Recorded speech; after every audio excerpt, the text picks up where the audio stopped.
시청자 여러분 안녕하십니까? 경동뉴스 시작합니다.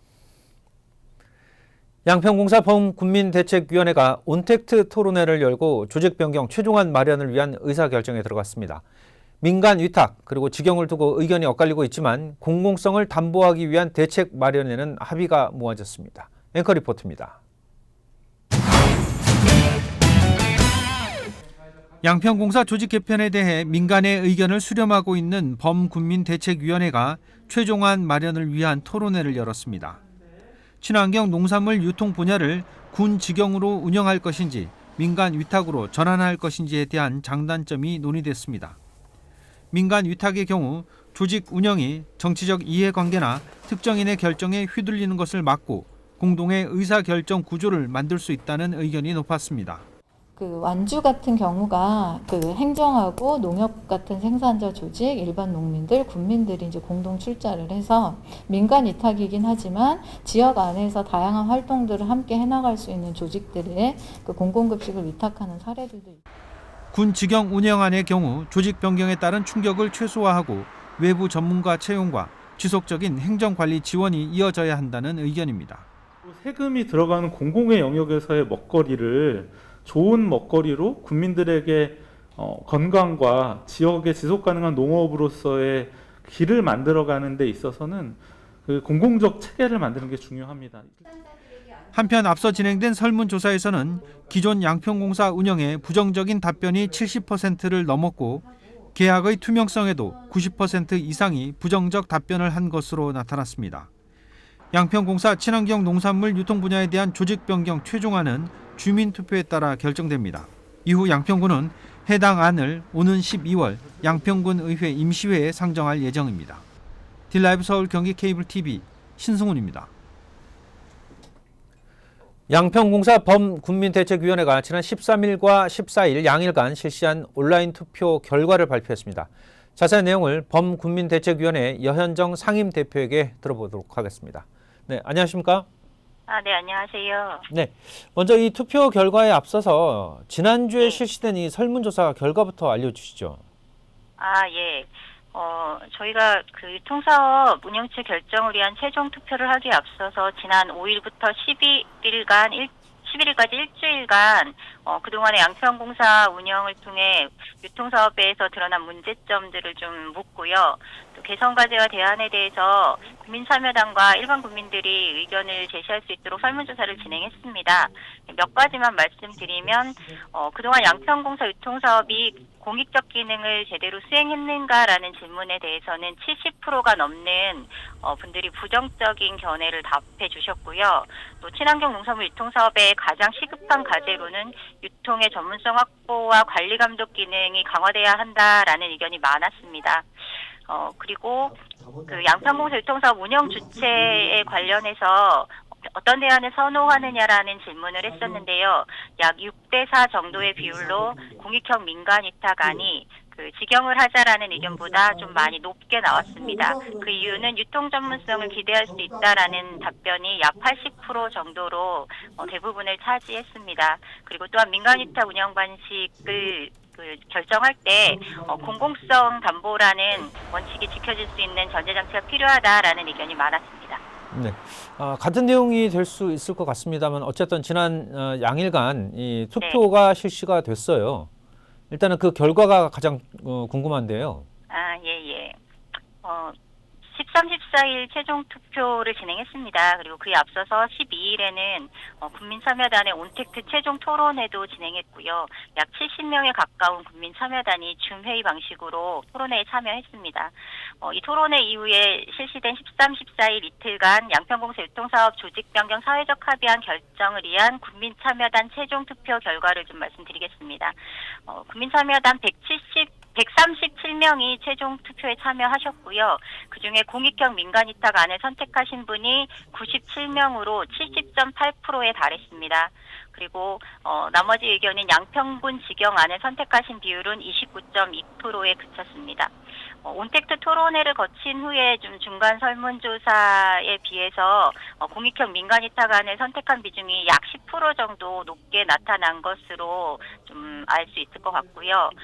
이제 말씀하신 대로 170명의 국민참여단이 함께한 공론화 과정은 공익형 민간위탁안을 양평군 농산물 유통사업 대안으로 사회적 합의한 것으로 공론화 과정을 좀 종료하게 될 것 같습니다. 네. 지난 그 토론회에서도 언급된 부분인데요. 이 민간 위탁이든 직영이든 공공성을 담보할 만한 방법을 찾아야 한다라는 의견이 있었는데 이 부분은 어떻게 전망하십니까?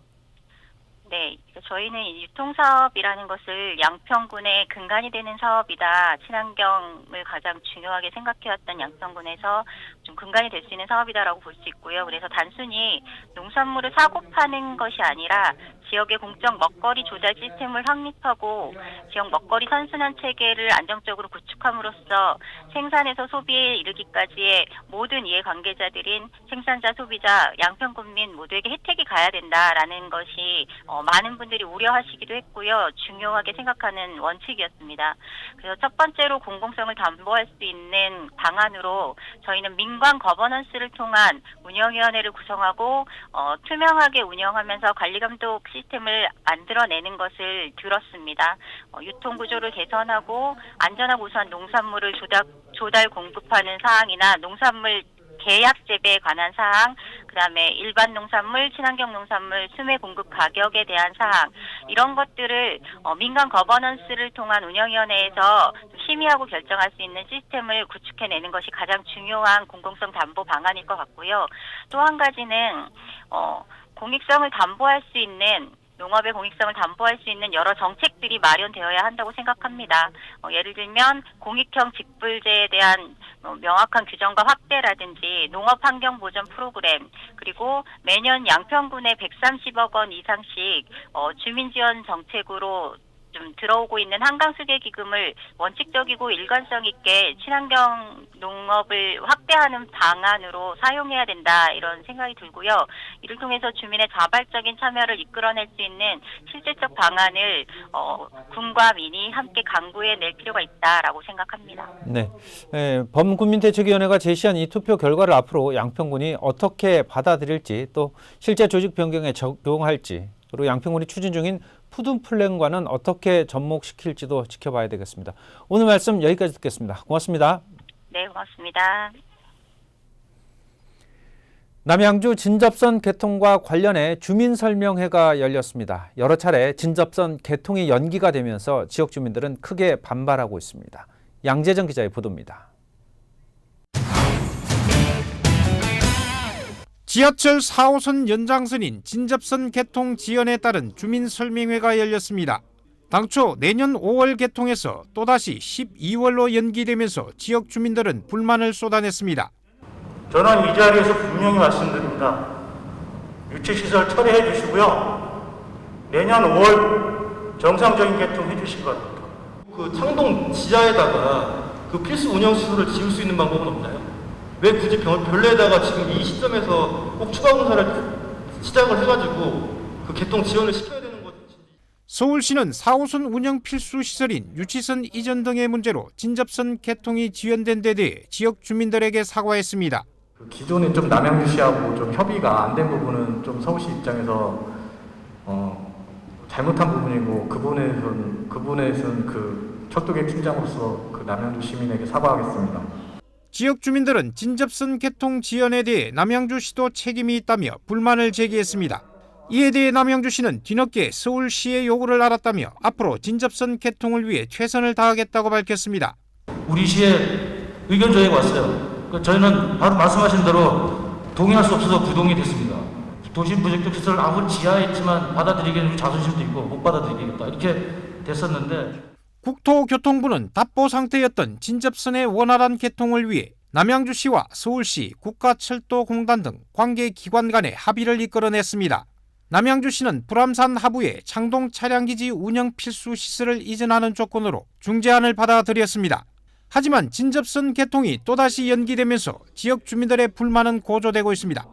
딜라이브 서울 경기 케이블 TV 양재정입니다. 외래 해충인 소나무 허리 노린재 때문에 가평잣 생산량이 급감한 것으로 조사됐습니다.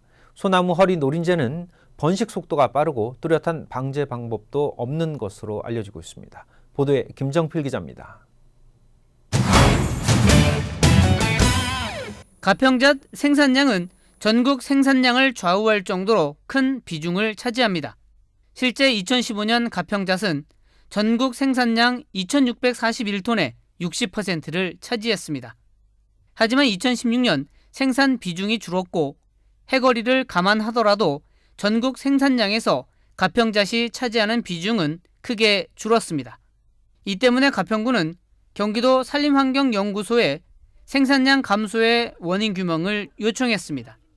경기도 산림환경연구소는 지난 3월 월동 중인 소나무 허리 누린재를 발견했고 지난 7월 성충 무리를 포착하며 원인을 찾아냈습니다. 가평 전 지역 조사 결과 그 전 지역에서 지금 피해가 관찰되고 있고요. 그다음에 피해로 인해서 잣에서 쭉정이가 상당량 발생하고 있는 상황입니다.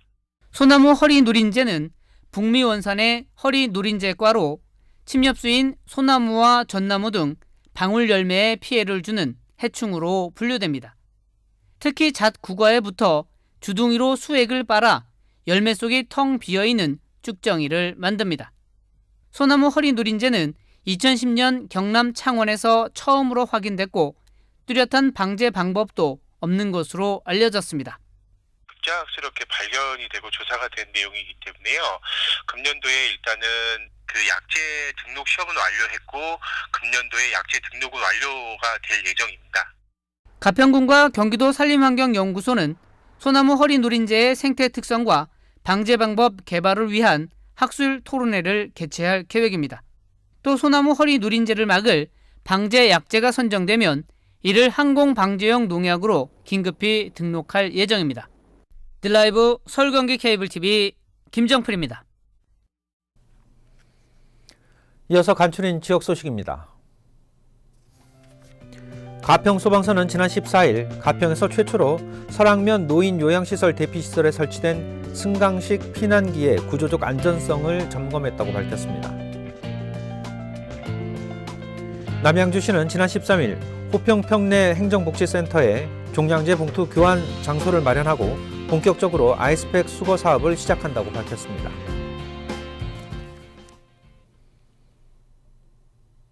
이상으로 뉴스를 마칩니다. 시청해 주셔서 고맙습니다.